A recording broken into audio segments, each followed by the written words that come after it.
Science can now identify a psychopath with a brain scan. That sentence should worry you.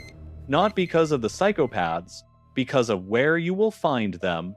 A research team scanned 120 people and cross-referenced the images with the hair psychopathy checklist, the standard clinical tool for measuring psychopathic traits. They found measurable structural differences: reduced connectivity in the regions that govern empathy, unusual patterns in the prefrontal cortex.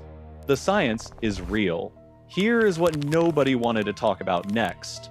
Take that clinical profile, the low empathic response, the cold decision-making, the calm under pressure that everyone mistakes for charisma. Walk it from the neuroscience lab to the nearest Fortune 500 headquarters.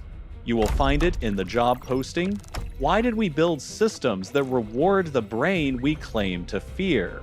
A neuroscientist named James Fallon spent 20 years at UC Irvine studying the brains of serial killers. He knew the patterns cold: low orbital cortex activity, specific genetic markers, weak limbic connectivity.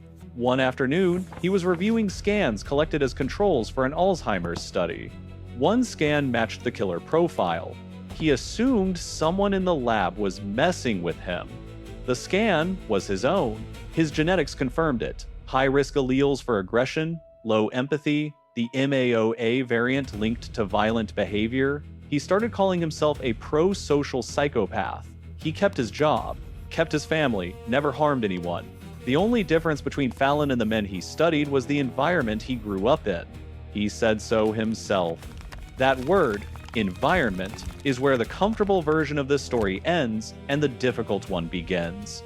Psychologist Kevin Dutton surveyed psychopathic traits across 39 professions. CEOs came first, lawyers second, media personalities third, surgeons fifth, at the bottom, nurses, care workers, therapists, teachers, the jobs where you have to feel what someone else is feeling to do the work.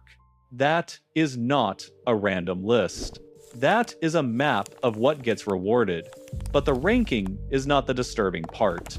The disturbing part is that one man embodied every trait on Dutton's list.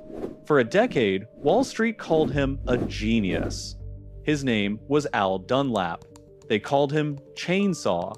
He loved it. Sunbeam Corporation headquarters, Delray Beach, Florida, with the 22nd of July, 1996. Al Dunlap's first day as CEO. He calls a meeting with his senior executives. It lasts 3.5 hours. He does not introduce himself. He does not present a strategy. He screams. One executive was in that room, James Wilson, head of human resources. Here is what he said afterward. I don't think there had ever been a meeting in my life where I stared at the top of my shoes for that long. He screamed at us all morning. He went after each one of us individually. He was so intimidating that when he finished, we didn't know which end was up. This was not a bad day. This was the method. Dunlap had made his name at Scott Paper. He eliminated 11,200 jobs in 18 months, then sold the gutted company to Kimberly-Clark. His personal take, roughly $100 million. Wall Street called it a turnaround. He wrote a book about it, called it mean business, posed for the cover holding 2 pistols. When Sunbeam announced his hiring, the stock jumped 49% in a single day. Nobody was betting on a plan. They were betting on what he was willing to do. Within months, Dunlap announced he would eliminate half of Sunbeam's 12,000 workers and close 18 of 26 factories. Someone asked him why so fast. His answer is on record. I have a reputation to maintain. I don't want people to think I've lost my touch. I want big numbers. Let that sit. He did not say the company needs this. He said, I need this. One of those 18 factories was in Bay Springs, Mississippi. Population around 1,700. The factory was the biggest employer in town. A woman named Cherry Mae Gamage had worked there 31 years. She had bought a home, raised 5 children. When she heard the news, she cried. Her words, on record. It was a wonderful place to work. I had good supervisors and good co-workers. To me, that plant was like one big family. I guess I spent more time there than at home. The closure was announced by memo. Dunlap did not visit the town. But here is the detail that tells you what the brain scan actually measures. Dunlap rarely fired people himself. He had a senior vice president named Don Uzi do it, but Dunlap had one specific demand. After every termination, Uzi had to come back and tell him how the person reacted. He wanted to hear how they took it. People around them called it a sick routine. The firing was not the point. The reaction was the point. He collected other people's distress the way some people collect wine. At an investors meeting, a financial analyst questioned his numbers. Dunlap grabbed the man, covered his mouth, and said, "You son of a bitch, if you want to come after me, I'll come after you twice as hard." He also threw a chair at Sunbeam's HR chief. Fortune put him on their cover. Business schools taught his methods. And then the numbers stopped adding up. The SEC found $60 million in fraudulent earnings. They found channel stuffing, fabricated turnarounds, cooked books. They also found something Dunlap had kept off his resume for 20 years. He had been fired from a company called Nitec Paper for the exact same kind of fraud. Nobody on Sunbeam's board had checked. The charge, when it came, was accounting fraud, not cruelty. Cherry May Gamage was not in the filing. The instinct is to call Dunlap an aberration, one bad actor, a predator who slipped past the filters. But there were no filters. Sunbeam's board did not discover Dunlap. Two activist investors, Michael Price and Michael Steinhardt, engineered his appointment. They had massive positions in Sunbeam's stock and needed someone willing to slash fast enough to move the share price. They found Dunlap. The board approved. Nobody ran a background check thorough enough to find Nitec. The fraud was not widely known until the New York Times reported it after Sunbeam had already collapsed. Think about that. A man who had been fired from a previous company for fabricating millions in profits was handed control of a publicly traded corporation because the people making the decision were not selecting for integrity. They were selecting for willingness. The stock went up 49%. That was the background check. This is not just a Dunlap problem.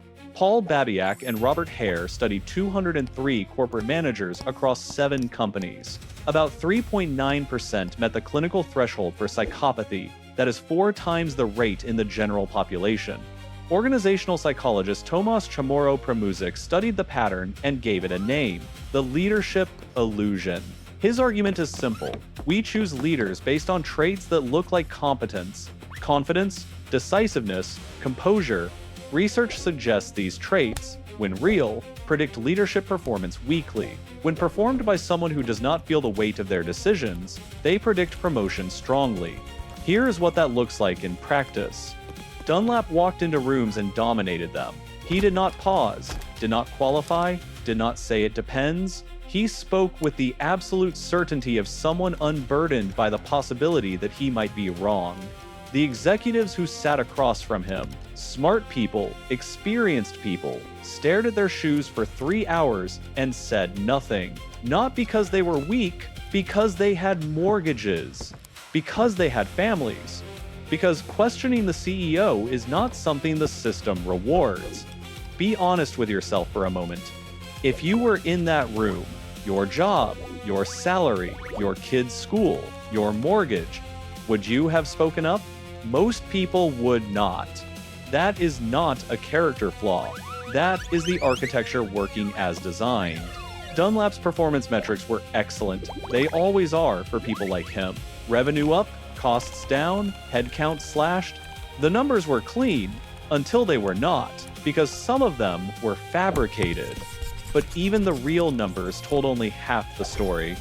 Cherry May Gamage sitting at her kitchen table in Bay Springs, trying to explain to her family that the job she held for 31 years is gone.